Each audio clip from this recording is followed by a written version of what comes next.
Celebrity कट्टा या आपल्या यूट्यूब चॅनलवरती तुम्हा सर्वांचंच मनापासून खूप खूप स्वागत आहे।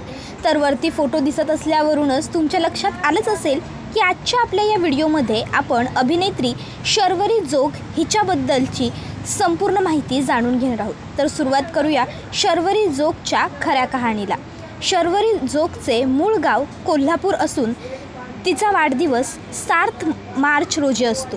तिच्या वडिलांचे नाव संजय जोग आणि तिच्या आईचे नाव स्नेहल जोग आहे। तिला एक बहीण आहे जिचे नाव स्वप्ना जोग असे आहे। महाराणी लक्ष्मीबाई गर्ल्स हायस्कूलमध्ये शिकली, त्यानंतर विज्ञान शाखेतून तिने ज्युनियर कॉलेज केले, परंतु नंतर BSc सुरू ठेवण्याऐवजी तिने फाईन आर्ट्स पेंटिंगमध्ये कलाकृतीच्या अभ्यासक्रमासाठी प्रवेश घेतला। तिचे वडील थिएटर नाटकाच्या पार्श्वभूमीचे असून लहानपणापासूनच तिला नाटक, बालनाट्य, रंगभूमीचा अनुभव घेतला। पुण्या राजाची तू राणी सगळी झाली तिची वैयक्तिक माहिती। आता जाणून घेऊया पात्र साकार तिच्या करिअर। गुंजा ही व्यक्तिरेखा साकारत असताना शर्वरीला करिअरची वाटचाल घ्यावी लागली। एकांकिका व नाटकांपासून सुरू झाली। बऱ्याच मुलाखतींमध्ये सांगितलेले आहे कारण तिने गुंजाची राहणीमान पहिल्यांदा टेलिव्हिजनवर पदार्पण केले। त्यानंतर तिने स्वतःमध्ये आत्मसात करण्यासाठी शर्वरीला बरीच मेहनत करावी लागली असं ती तिच्या बऱ्याचशा मुलाखतींमध्ये सुद्धा सांगते।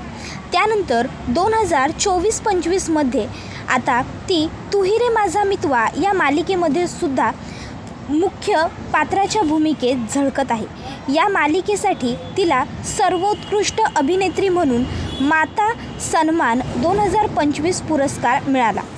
तिला पेंटिंग आणि गायनाची आवड असून इंस्टाग्रामवर जवळपास 1.25 लाखाहूनही अधिक तिचे फॉलोअर्स आहेत। तर मित्रांनो, अशी होती शर्वरी जोग हिची कहाणी। तुम्हाला शर्वरी जोग ही अभिनेत्री कशी वाटते, त्याचबरोबर सोनी, गुंजा आणि आता साकारत असलेली तिची भूमिका म्हणजेच ईश्वरी उर्फ मिस इंदौर यापैकी तुम्हाला तिची सगळ्यात जास्त कोणती भूमिका आवडते ते आम्हाला कमेंटमध्ये सांगाच। त्याचबरोबर पुढच्या व्हिडिओमध्ये कोणत्या कलाकाराची बायोग्राफी तुम्हाला जाणून घेण्यात रस आहे ते सुद्धा सांगायला विसरू नका। चला तर मग आजच्या पुरते इथेच थांबूया। पुढचा व्हिडिओ येईपर्यंत या व्हिडिओचा आनंद घेत राहा। धन्यवाद।